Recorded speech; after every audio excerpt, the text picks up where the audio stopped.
हमारे पास chemical kinetics के अंदर बचा जो सेकंड टॉपिक आता है, मतलब बेसिकली सेकंड लेक्चर है, टॉपिक तो काफी हो गए थे। हमारे पास जो केमिकल काइनेटिक्स का नेक्स्ट टॉपिक है वो है integrated rate expression. Rate of reaction हमने कर लिया था, सबको पता है रेट ऑफ रिएक्शन क्या था बच्चा। Rate of reaction is directly proportional to the product of the concentrations of the reactant raised to the power certain numbers. और वो जो सर्टेन नंबर्स थे वो क्या थे, एक्सपेरिमेंटली डिटरमाइंड वैल्यूज, और जिनका सम हमारे पास क्या था, ऑर्डर ऑफ रिएक्शन।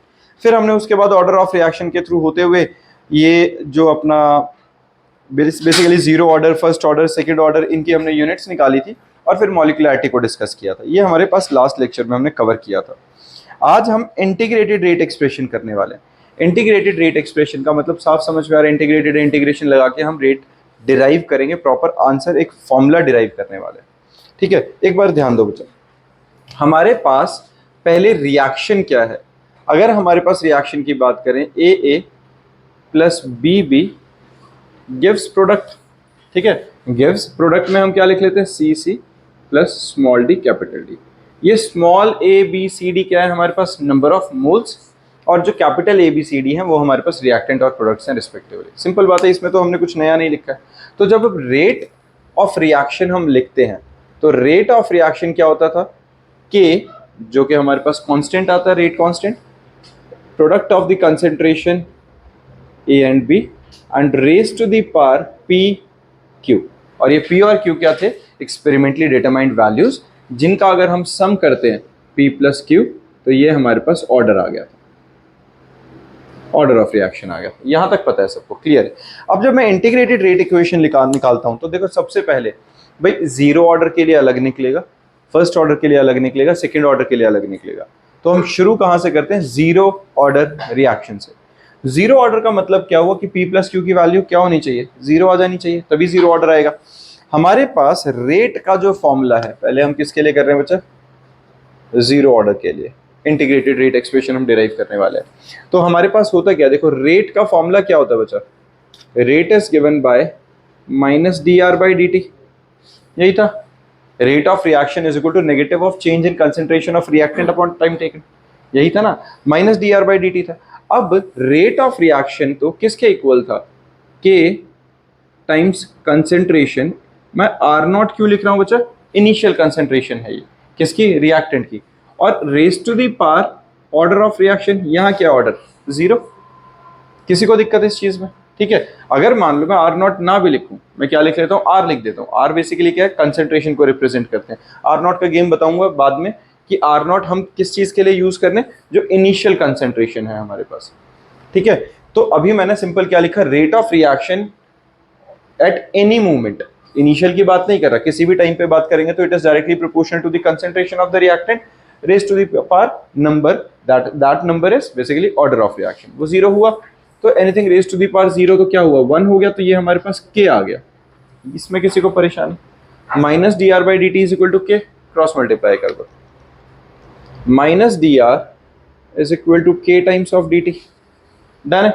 अब क्या करेंगे बच्चा, इंटीग्रेट कर दो इसे। अब हम इसे क्या कर देते हैं, इंटीग्रेट कर देते हैं। जब मैं इंटीग्रेट करूंगा इसे तो देखो हमारे पास जो आर की वैल्यू है, मैं अगर जो इंटीग्रेट करूं इसे, पहली बात तो इंटीग्रेशन आती है सबको, इतना तो क्लियर है। डी आर के रिस्पेक्ट में इंटीग्रेशन हो रही है तो वन इंटू डी आर हुआ, नेगेटिव साइन बाहर रखते हैं तो minus are is equal to के टी प्लस इंटीग्रेशन कॉन्स्टेंट। लिख सकता हूं कि नहीं ऐसे, है ना। यही था हमारे पास इंटीग्रेशन का जो सीधा सीधा फॉर्मूला है। डी आर के रिस्पेक्ट में इंटीग्रेशन कर रहे हैं तो आर आ गया, टी के डी टी के रिस्पेक्ट में कर रहे हैं तो टी मल्टीप्लाई हो गया साथ में, और प्लस आई। ये पता है सबको, है ना। अब ये आई क्या है बच्चा, इंटीग्रेशन कांस्टेंट।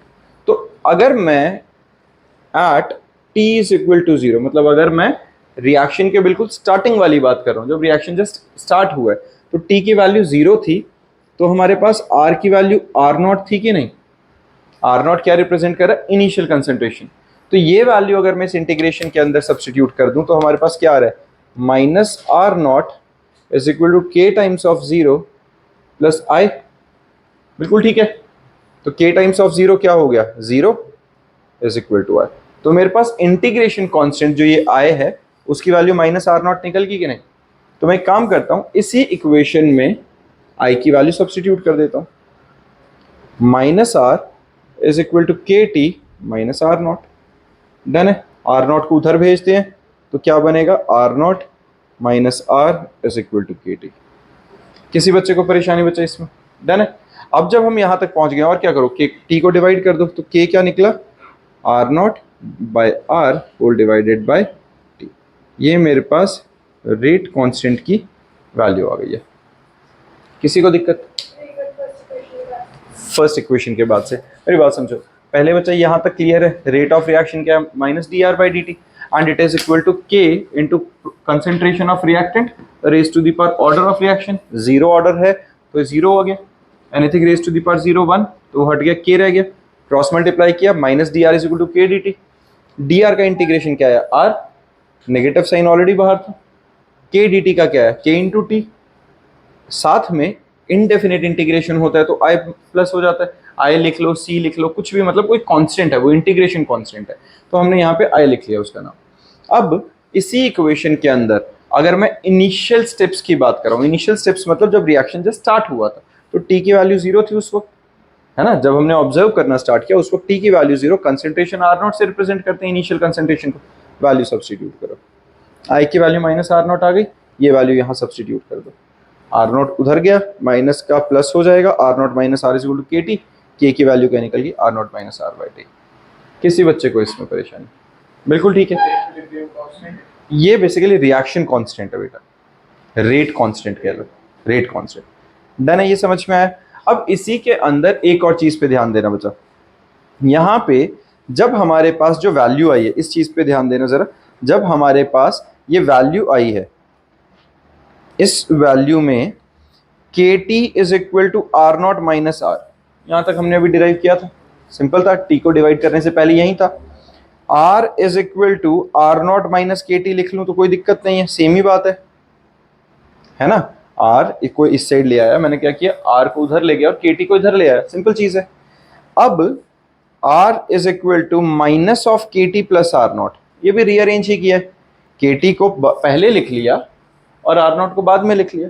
मैं ऐसा क्यों कर रहा हूं, क्योंकि एक हमारे पास स्ट्रेट लाइन की इक्वेशन होती है y is equal to m x plus c, y is equal to m x plus c, where m represents the slope और gradient of the line, c represents the intercept of, basically y intercept of the line.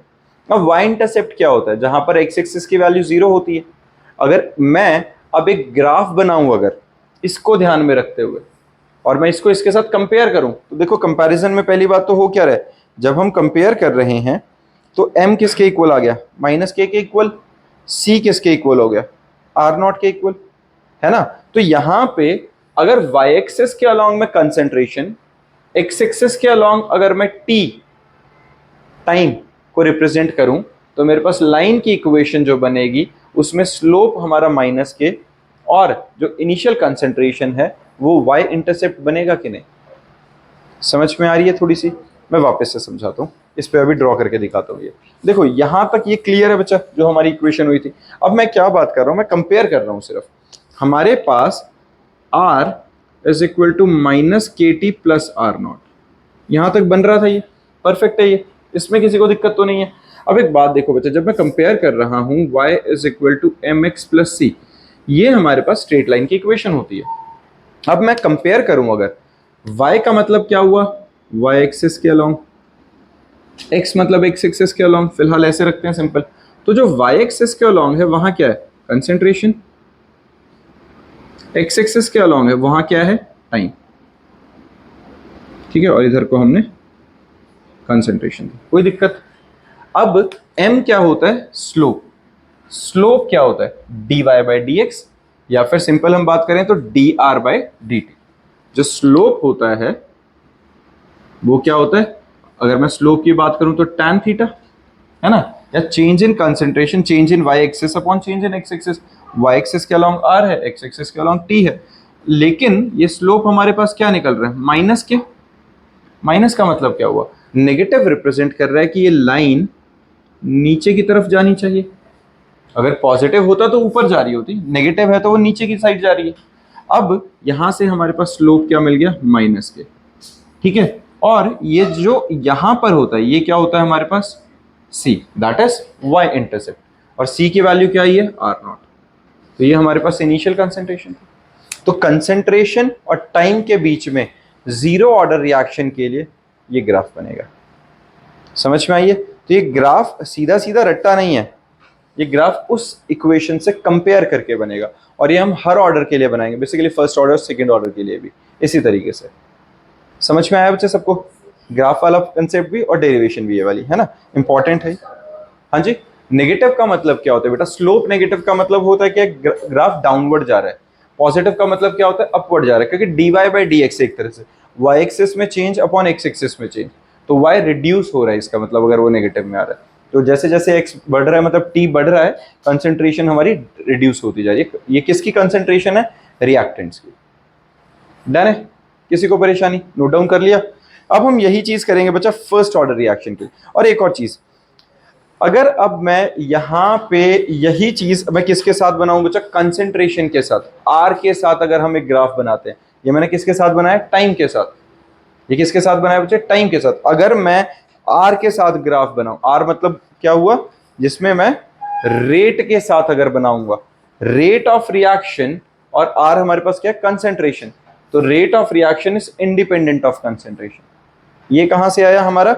जब हमने zero order निकाला था तो अपने पास क्या था बच्चा? D are by D t is equal to k आया था कि नहीं? क्योंकि आर की तो पावर जीरो हो गया था जीरो ऑर्डर की वजह से।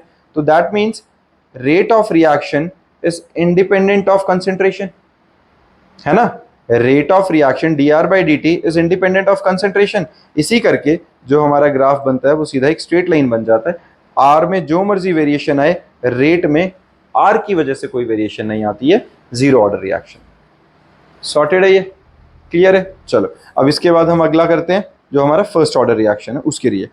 अब फर्स्ट ऑर्डर रिएक्शन में क्या होगा? देखो सेम सब कुछ चलाते हैं। हमारे पास जब फर्स्ट ऑर्डर रिएक्शन आएगा तो उसमें ये जो पावर है जो हमने जीरो लिखी थी, इसकी जगह पे क्या बन जाएगा बच्चा? वन आ जाएगा। बाकी तो कोई चेंज नहीं आना चाहिए, वन आएगा। रीअरेंज करते हैं और इंटीग्रेट करते हैं, और साथ साथ में करते रहेंगे, फिर देखते हैं आंसर तक में क्या डिफरेंस आएगा और क्या निकलेगा। ठीक है, करो बच्चा एक बार क्रॉस मल्टीप्लाई करके, खुद भी ट्राई करो, फिर साथ में मैं स्टेप्स करा रहा हूँ। देखो क्या है, अब हमारे पास यहाँ पे क्या है? D R by D t minus D R by D t is equal to k r. Cross multiply करेंगे तो क्या आएगा? D are by r is equal to k d t. किसी को दिक्कत? यही हुआ ना, आर था वो नीचे आ गया आर की तरफ, और डी टी को के साथ मल्टीप्लाई कर दिया। इंटीग्रेट कर दें। जब इंटीग्रेट करेंगे तो डी आर बाई आर का इंटीग्रेशन क्या होता है? Minus of natural log of r. One by r का इंटीग्रेशन क्या होता है बच्चा? Natural log of r. ठीक है, वन बाय एक्स का इंटीग्रेशन क्या होता है? Natural log of x. Maths के अंदर हम नेचुरल लॉग की जगह डायरेक्ट एक्स वो लिख देते हैं, लॉग एक्स लिख लेते हैं। यहाँ पे हम क्या लिख रहे होते हैं? नेचुरल लॉग, जिसको लॉग में कन्वर्ट करने के लिए 2.303 से मल्टीप्लाई करेंगे बाद में। ये डन है। यहाँ पे हमारे पास क्या आएगा? के टी प्लस इंटीग्रेशन कॉन्स्टेंट। किसी को दिक्कत है इसमें? ये हमारे पास फर्स्ट इक्वेशन आ गई। अब सेम कहानी, अगर हमारे पास जब इनिशियल हम रिएक्शन स्टार्ट कर रहे थे तो टी जीरो था, आर हमारे पास आर नॉट था, वैल्यू सब्सटीट्यूट करो, minus natural log of r not is equal to k into zero zero. ये आई की वैल्यू निकल गई कि नहीं? ये आई की वैल्यू ऊपर वाली इक्वेशन में सब्सटीट्यूट करी तो क्या आया? Minus of natural log of r is equal to के t minus natural log of r nought. अब आर नॉट को उस साइड भेज देंगे तो natural log of r not minus natural log of r is equal to के t, और r not by r is equal to के t. कोई परेशानी किसी को? नेचुरल लॉग को लॉग में करने के लिए हम क्या लिख लेते हैं बच्चा? 2.303 से multiply, 2.303 log of r not by r is equal to के टी। और अगर मुझे के की वैल्यू निकालनी थी तो मेरे पास ये 2.303 by t log of r not by r, हमारे पास के की वैल्यू निकल गई है। किसी को परेशानी? डन है यहाँ तक? ठीक है ना, समझ में आया सबको? अब मैं इसी को अगर पिछली इक्वेशन की तरह ग्राफ के साथ कंपेयर करूं, ठीक है, अगर मैं इसी को पिछली इक्वेशन की तरह ग्राफ के साथ कंपेयर करूं तो यहां देखना बच्चा स्क्रीन पे, हमारे पास के T by 2.303 log are not minus log are आया कि नहीं? यहां तक ठीक है? अब यहां पे लॉग आर की वैल्यू निकालनी है, तो इसको इधर भेजा, KT 2.303 इधर माइनस किया, सेम हमने लास्ट टाइम किया था। log r is equal to KT by 2.303 plus log of r not, इसको पहले और इसको बाद में, सेम बिल्कुल सेम स्टेप्स। कंपेयर जब करेंगे, ये क्या आ गया y, t का जो कोफिशिएंट है k by 2.303 with negative sign, ये आ गया स्लोप, और ये क्या आ गया c। तो अब हमारा x एक्सिस के अलोंग क्या आ रहा है बच्चा, x एक्सिस के अलोंग तो टाइम है, पर y एक्सिस के अलोंग हमारे पास आ रहा है log ऑफ r के साथ। जो ग्राफ बनेगा, जो हमने ये बनाया था, इसी ग्राफ के अंदर जो अभी हमने किया था, यहां हमारे पास ग्राफ में कंसेंट्रेशन नहीं, यहां क्या बनेगा, log ऑफ कंसेंट्रेशन के साथ बनेगा, और टाइम एज इट इज रहेगा। ग्राफ में जब स्लोप आया, तो स्लोप की वैल्यू क्या थी, -k by 2.303, being negative in nature, slope तो ऐसा ही बनेगा। और यहां पे जो इंटरसेप्ट आया था वो क्या आया था, log ऑफ आर नॉट। किसी को परेशानी, समझ में आया ये, पक्का, बहुत अच्छे से बच्चा, ठीक है। तो ये हमारे पास इस तरीके से ग्राफ बन गया, सॉर्टेड है बच्चा। ये जो हमारे पास हमने अभी ग्राफ बनाया, इस तरीके का हमें ये ग्राफ ऑब्टेन हो गया, डन। इसी में अगर मैं log of r not by r के साथ अगर ग्राफ बनाऊं, log of r not by r versus t, तो सेम ये ग्राफ देखो, अब आर नॉट बाय आर के साथ जब मैं ग्राफ बना रहा हूं, तो यहां हम इक्वेशन को लिख लें, log of r not by r is equal to KT by 2.303। ये कैसे बना, हमारे पास log of r not by r is equal to KT by 2.303 आ सकता है कि नहीं, रीअरेंज करना है सिर्फ इसको क्रॉस मल्टीप्लाई करके, तो सीधा सीधा रिलेशन आ रहा है यहाँ, तो है ना। अगर मैं इसको रीअरेंज करूं, तो log of r not by r is equal to KT upon 2.303 आ रहा है कि नहीं बच्चा। अब मैं ग्राफ किसके साथ बना रहा हूँ, log of r not by r का t के साथ, डायरेक्टली प्रोपोर्शनल का रिलेशन दिख रहा है, k बाई 2.303 तो कांस्टेंट है। तो अगर मैं ग्राफ बनाता हूं, तो ये ऐसा आएगा कि नहीं, यहाँ पे log of r not by r वाली वैल्यू और इधर पे t की वैल्यू, बनेगा कि नहीं ये ग्राफ। तो ये वाला ग्राफ हमारे पास इस चीज को रिप्रेजेंट करता है, डन है, ठीक है। इसके बाद हमारे पास आता है बच्चा integrated rate expression for typically first order gaseous phase. अब गैशियस फेज में हमारे पास क्या होगा, गैशियस फेज के लिए मेरे पास रहेगा जो ए और बी हैं, इसको ध्यान से देखते रहना बच्चा।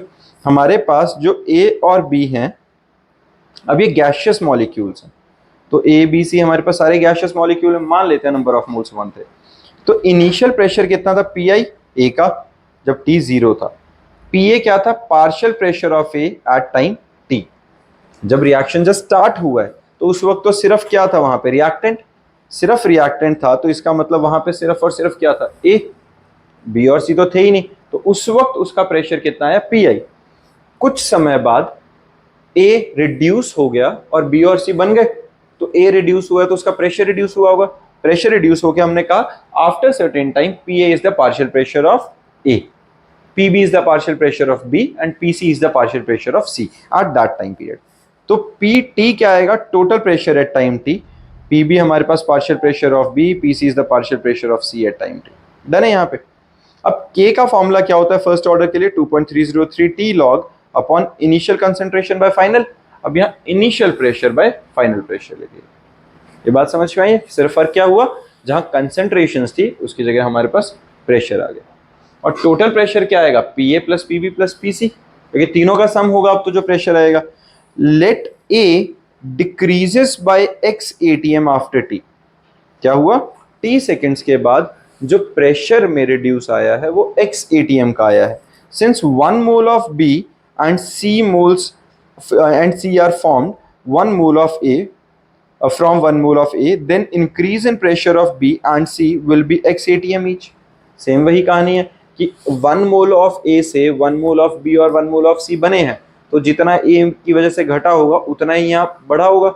जैसे हम यही कहते हैं ना, यहाँ से अगर C अल्फा टूटता है तो यहाँ C अल्फा और C अल्फा रिएक्टेंट्स बनते थे कि नहीं, वैसे ही हुआ। अगर यहाँ से X रिड्यूस हुआ है तो BX इंक्रीज हुआ होगा, CX इंक्रीज हुआ होगा, उनका partial pressure X excess increase हुआ होगा। तो इनिशियली हमारा इस रिएक्शन को ध्यान देना बच्चा, इस पे हमारे पास इनिशियल प्रेशर कितना था, पी आई एटीएम। बी और सी तो इनिशियली 0 थे, है ना, बी और सी इनिशियली 0 थे, रिएक्शन अभी स्टार्ट ही हुआ। अब यहाँ कितना हो गया, पी आई माइनस एक्स, क्योंकि एक्स एटीएम की रिडक्शन आ गई है। यहाँ कितना हो गया, x ATM और x ATM, B के लिए x और C के लिए x। किसी को दिक्कत है इसमें? टोटल प्रेशर कितना आएगा, सबका सम करें, PI minus x plus x, x और x कैंसिल आउट हो गए तो total pressure PI plus x बचा कि नहीं हमारे पास, डन है। तो PT is equal to PI plus x is equal to total pressure minus initial pressure.